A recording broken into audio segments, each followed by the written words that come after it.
C'est par une flamme de feu dans un buisson que l'Éternel attire l'attention de Moïse. Et ce qui est étrange, c'est que le buisson ne se consume pas. Je veux me détourner pour voir cette grande vision, dit Moïse. Et pourquoi le buisson ne se consume pas? Exode 3.3. Un buisson en feu qu'aucune main d'homme n'a allumé et qui continue de brûler sans combustible. Image pour Moïse de ce que Dieu pouvait faire avec lui. Image pour les enfants de Dieu dans tous les âges, de la grâce de celui qui veut bien venir demeurer en de pauvres vases de terre, aussi insignifiants que le buisson avant que l'ange de l'Éternel l'eût embrasé. Moïse s'approche et Dieu lui parle. Comme il a parlé à bon nombre d'entre nous, il l'appelle par son nom, car les messages de Dieu sont toujours personnels, directs. Un tiers n'est point nécessaire pour nous les appliquer et pour nous dire « tu es cet homme-là ». Quand Dieu parle, nous oublions nos voisins et nous savons à qui il s'adresse.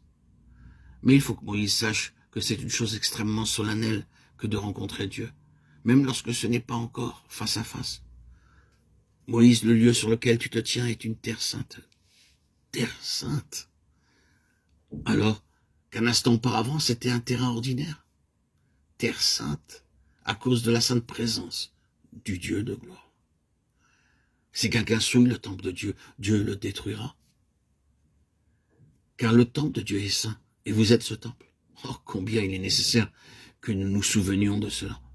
Alors, nous ne demanderons plus s'il y a quelque mal à faire ceci ou cela, mais bien plutôt si cela est convenable pour quiconque fait partie du temple de Dieu.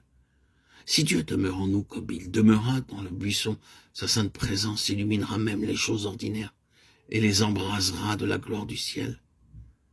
Et il ajouta, « Je suis le Dieu de ton père » Exode 3.6.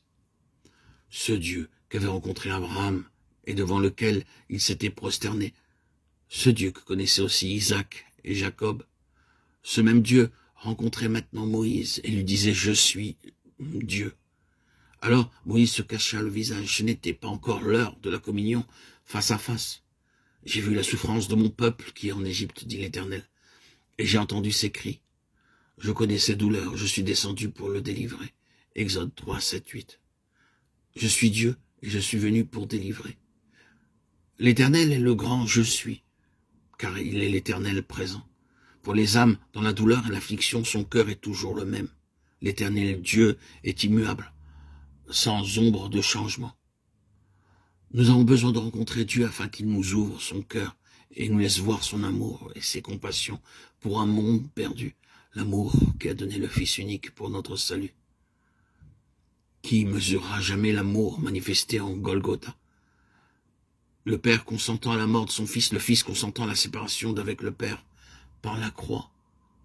L'Esprit éternel qui entoure de sa tendresse et de ses soins jaloux les racheter.